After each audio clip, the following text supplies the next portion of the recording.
Welcome back to This is Baseball. My name is Brandon Johnson. Thank you for tuning in to the show today. So, it is officially May. So, we are a month into the Major League Baseball season, and I want to just take a look at April and move around the divisions and talk about my biggest surprises within the 6 divisions. So, we went into this season and did a preview and some predictions of what I thought was going to happen based off of the data that we had in front of us. And a lot of what I have seen so far kind of goes with that, but there are a handful of teams that are performing either really well or really poorly that I just did not see coming. So we're going to get into that a little bit. So we're just going to run through each division. I'm going to start in the American League East. So let's just go through the standings in the AL East. The Yankees are on top of that division at 18-12. They sit a game and a half above Boston at time of recording, but I'm not surprised the Yankees are on top. I also am not surprised about Boston. I talked about them being a much improved team heading into this season, and they've lived up to that so far. The biggest surprise to me within this division is actually the Baltimore Orioles. I really liked Baltimore. They were a wild card team last year and won the American League East the year before that. So they had been to the postseason 2 times in a row, and there was no real reason to think that that wouldn't be the case in 2025 as well. I know we were all happy about the offense. I know that they lost a player in Anthony Santander. I know that there were questions about the pitching staff, but I am shocked that they are currently sitting at 11-18. They're 6.5 games behind the Yankees, and unfortunately, I know it's early, but it's not looking good. Yankees are good. Red Sox are much improved. And there are 2 teams in between them as well in the Rays and Blue Jays. And plus, there's just a lot of great teams in the American League. So your chances of winning your division they're already looking small. And now you've got a lot of work to do to even be in the conversation for a wild card team. So let's just kind of look at some things that are happening for Baltimore. The biggest concern is obviously the pitching. They are just horrendous as a pitching staff. That they have the second worst ERA in the league at 5.52. They've given up the second most hits in the league. They've given up the second most home runs in the league at 69, and they have the second worst whip at 159, and their batting average against is 292. So they're not really doing much of anything that is going to give them much success from a pitching standpoint, and offensively, they're not really getting it done either. They're 27th in the league in batting average at 221. They are getting on base. They're getting on base. They have the 6th best on base percentage as a team at 294. So I think they can correct some of their stuff offensively, but it's hard to correct your pitching in the season unless you're going to go get some arms. So I know it's early, but I'm starting to probably count the Baltimore Orioles out of the playoff picture, which stinks because I really root for a team like them. I love to see other teams come to the top, especially in a division with teams like the Yankees and Red Sox. It's cool to see the Baltimore Orioles, the Rays, the Blue Jays kind of go and have some success as well. So stinks for them, but let's move on to the American League Central. In the American League Central, I felt like there were really 3 teams that could be competitive, and it was the Detroit Tigers, the Cleveland Guardians, and the Kansas City Royals. And if you look at the standings now, That is the top 3 teams in the division. Tigers are 18-12. They're a game and a half ahead of the Guardians, and they're 3 ahead of the Royals. Twins are in 4th. They're 13-17. White Sox at 7-22. And it was hard for me to find something super surprising because a lot of metrics had the Twins winning the division. I didn't feel that way. I felt like it was going to be the Tigers, Guardians, and Royals, and that's what's happened so far. But I went with the Tigers leading the division as kind of my biggest surprise. Not necessarily that they're leading it, but just the success that they're having. They have a top 5 pitching staff. They're the 3rd best ERA, 2.97. WHIP is their 6th best, 1.14. You want your WHIP to be around 1. Batting average against, 5th best, 218. And their offense is basically league average, which if your pitching staff is going to be top 5 in the league, then being league average offensively is going to win you baseball games. And I was looking at this, and the Royals fan in me is going, okay, the Royals pitching staff is, in my opinion, just as good as Detroit's pitching staff. The problem with the Royals is their offense is bottom 5. So I think that if the Royals can get their offense fixed, then it's going to be Kansas City and Detroit in the Central. And looking at it, I think Cleveland's going to fall off. Their pitching staff isn't doing that great, and their offense is not doing as well either.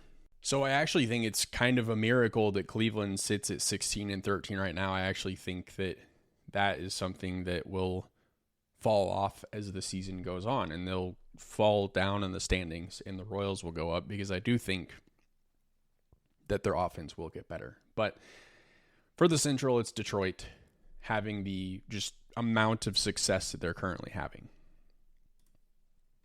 Now, let's move on to the American League West. This is an interesting division.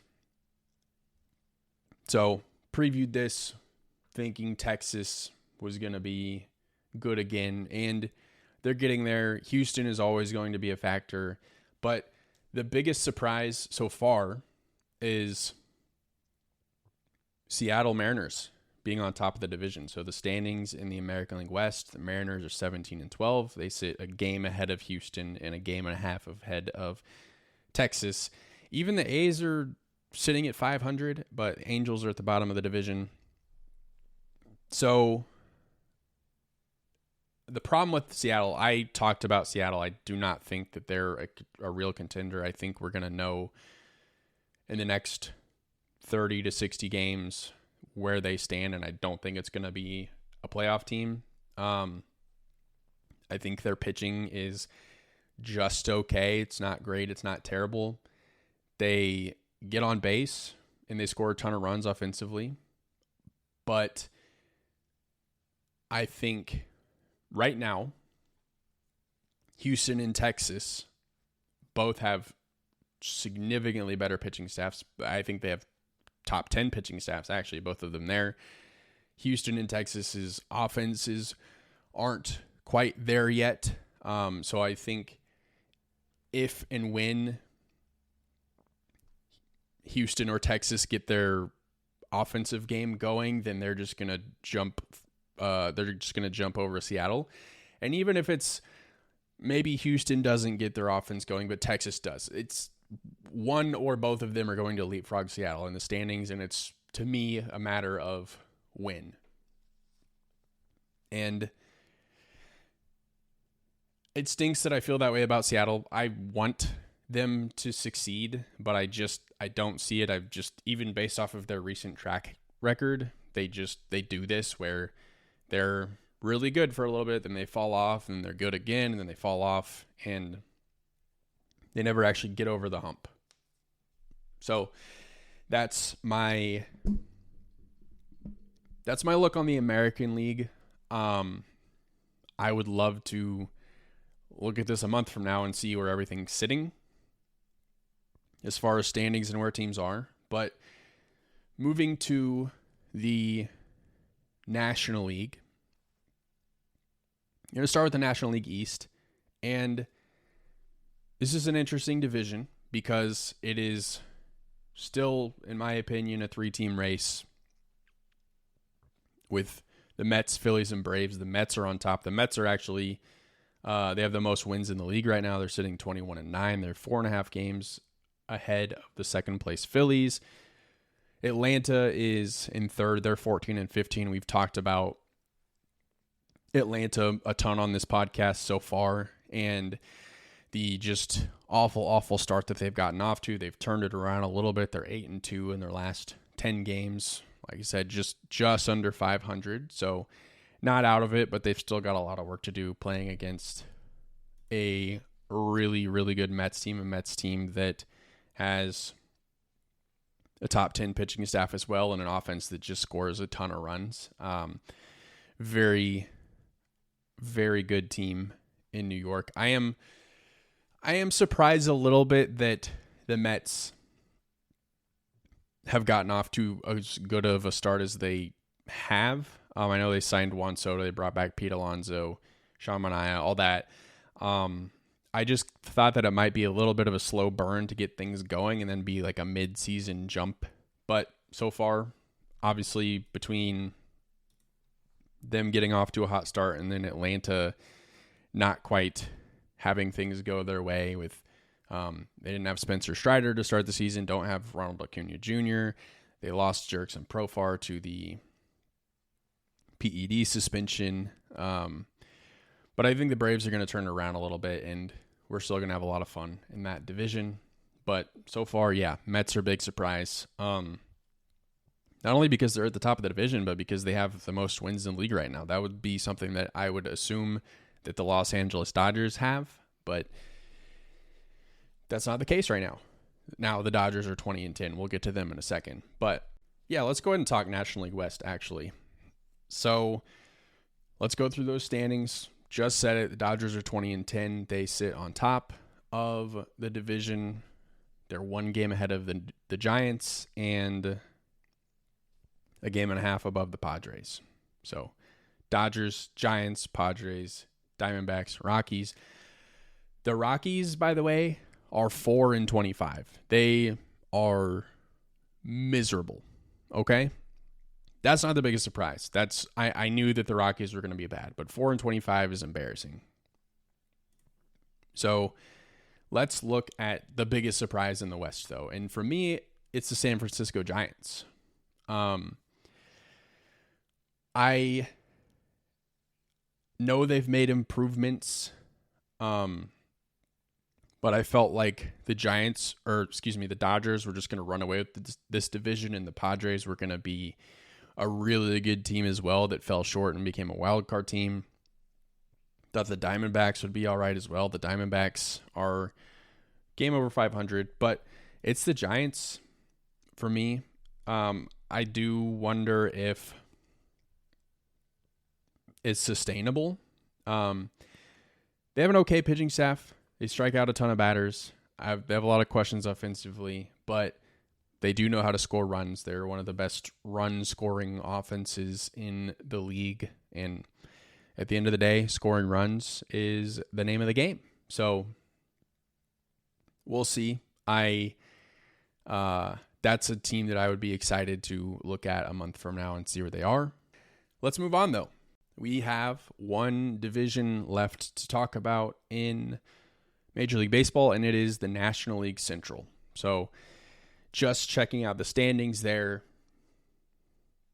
Cubs are on top, 18-12. They're a game and a half above Cincinnati. And then goes Brewers, Cardinals, Pirates. And talked about this division as well before the season. I thought it was the Cubs' year to get back to the top and get back to the winning ways of the Cubs. That the Brewers would be there as well. I knew that the Cardinals would be headed in the wrong direction. Talking about the Reds, though, I wasn't very high on them. I thought, okay, they have some fun players over there, but are they really going to compete? And they are really, really surprising in the best way possible. So looking at their offense, basically in every category, they're top 10. And same thing with their pitching. They're just, as a roster, performing at a really high level right now.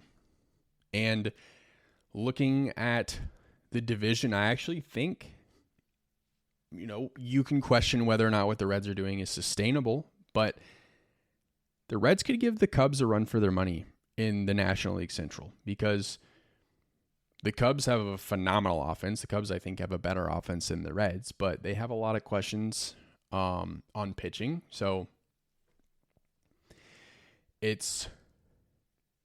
can the Cubs keep their offense going the way it is, and can they get their pitching staff back up to where it needs to be? Now, I say it. It's easier to have an offense kind of turn it around than it is a pitching staff. So I do wonder if the Cubs will be one of the first teams that maybe goes out and gets some arms in the trade market. But that's going to be a fun division to watch if the Reds keep doing what they're doing, because at the end of the season, we could have the Reds be National League Central champs. So that was my 1 month just season in review so far episode. I think we'll do this again headed into June, kind of see where everybody's at as well. And I think by then we'll have a much better idea of where everybody's really at in the league. Obviously still with a long way to go, but so far the 2025 season's been great. There's been a lot of storylines that have been expected, and there's some teams that you're like, oh, you're up here as well. That's pretty fun, and I hope that success continues. But that is all I have for today. Thank you for listening. If you enjoyed the show today, leave a rating or a review, and I'll see you in the next one.